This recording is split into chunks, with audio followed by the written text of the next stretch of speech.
Dying doesn't mean you're finished. Dying is just a change in a new clothes, and it's even better one. We only have problem and suffering because we have this physical body. As long as we are free from this shackle, we will be so happy. That's why many people in the near-death experience, they come back here, they don't want to come back.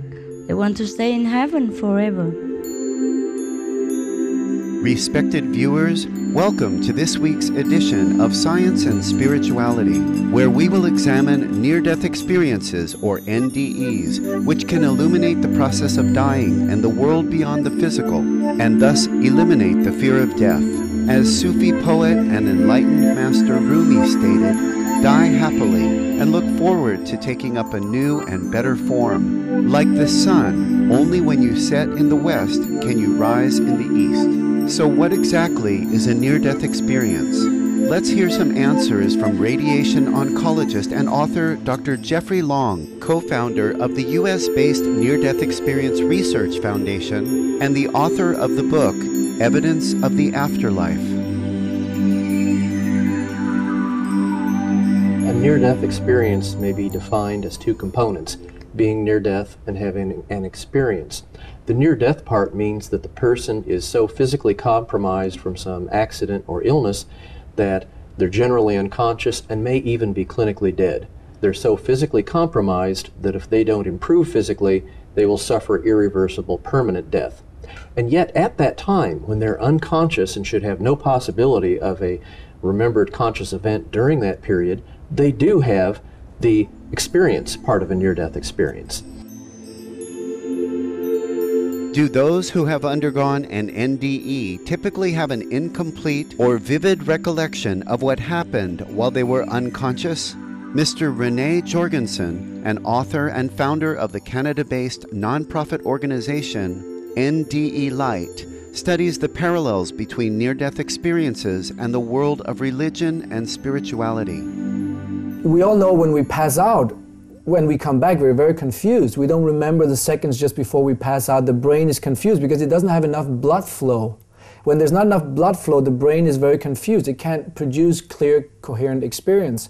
What you have with the near-death experience is it's a very clear and coherent experience. Psychologists have analyzed the experience and said there are no signs of schizophrenia or hallucination. It's a very clear, normal, sane experience that people remember many years after. And you will have people who say, I had my experience 30 years ago, but it's still to me as clear as day, as it was yesterday. In recent decades, the medical community has shown great interest in near-death experiences, which has led to an increase in research on the phenomenon. Firstly, we know from scientific experiments set up in hospitals that about 1 in 5, 20%, of people who have cardiac arrest are clinically dead and then brought back successfully, that they will report having a near-death experience. So it's something that we can predict scientifically. It does happen to people, and it happens quite often. There's been some estimates that about, in the US alone, at least 8 million people have had this experience. So it's a very common experience. If we look at what happens when somebody's clinically dead, and this goes to the theory of it being a hallucination, very few seconds after the heart starts beating, after cardiac arrest, the blood flow to the brain stops completely. And that means without blood flow to the brain can simply not function. The brain needs blood to produce conscious experience. The near-death experience is a very lucid and real and coherent experience, so you need blood flow to be able to produce this experience. And after 8 to 10 seconds, there is no longer any blood flow. The mind cannot, when it's inactive, produce a hallucination. The testimonies given by those who have had NDEs reveal the existence of certain identifiable stages that are universally observed, regardless of cultural or religious background. A basic scientific principle is that which is real is consistently observed. So you would expect, if near-death experiences were real, you would consistently observe elements, not only among the over 1,300 I studied, but you'd also expect that consistency of what goes on during near-death experiences from what all the other researchers are seeing in the thousands of other near-death experiences that have been reported. And from extensive review of the scholarly literature and looking over what other researchers are seeing and having studied near-death experiences as I have, what we're observing in near-death experiences is consistently observed. And that consistency runs deep. We see the same consistency in the near-death experience among very small children. We see the same near-death experiences all around the world.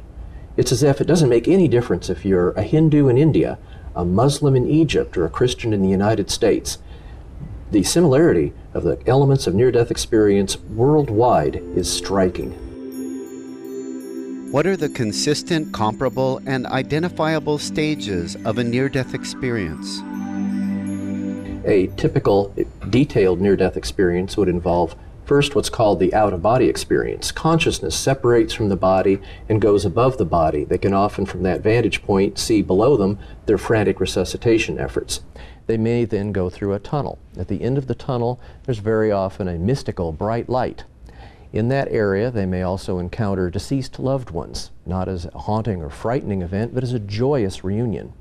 They may have a life review where they see parts or all of their prior life. They may be in unearthly beautiful realms, sometimes called heavenly realms. They may encounter what's called a barrier, which means, like, for example, a stream across the path they're on, or a bridge, or something in which they can't cross. And then usually at that point in time, they're involved in a decision, and that being a decision about returning to their earthly body. Some of the most dramatic near-death experiences that I read involve the point of consciousness leaving far away from the physical body. They may travel outside of the emergency room where they've suffered, for example, a heart attack and cardiac arrest. They're actually able to see and hear ongoing events far from their physical body and far from any possible sensory awareness.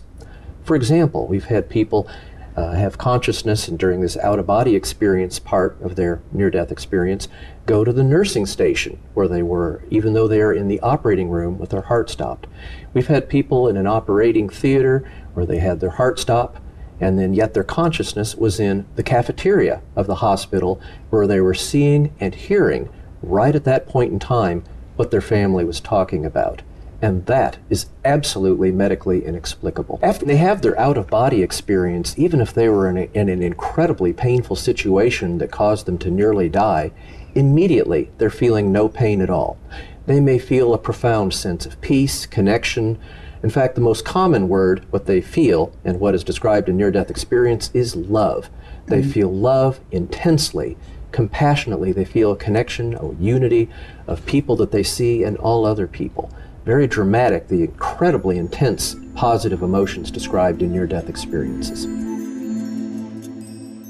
As Dr. Long just stated, subjects often report that during their near-death experience, they felt a profound, deep connection with everyone. A tenet that is common to all the world's religions and spiritual traditions is that all beings are one. Scientific experiments in the field of quantum physics have demonstrated the fundamental unity of the universe.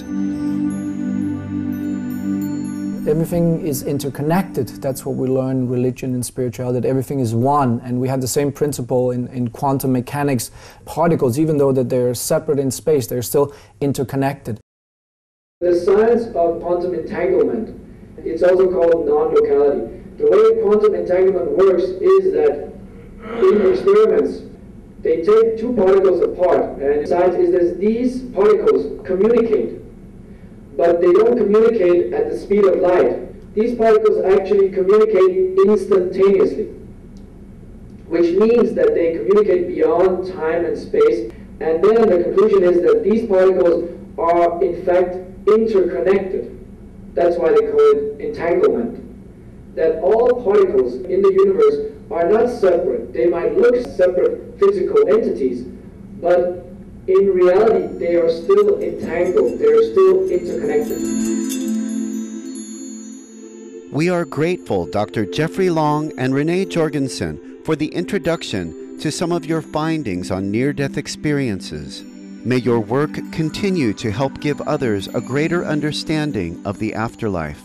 For more information on today's featured experts, please visit the following websites: Dr. Jeffrey Long, www.nderf.org;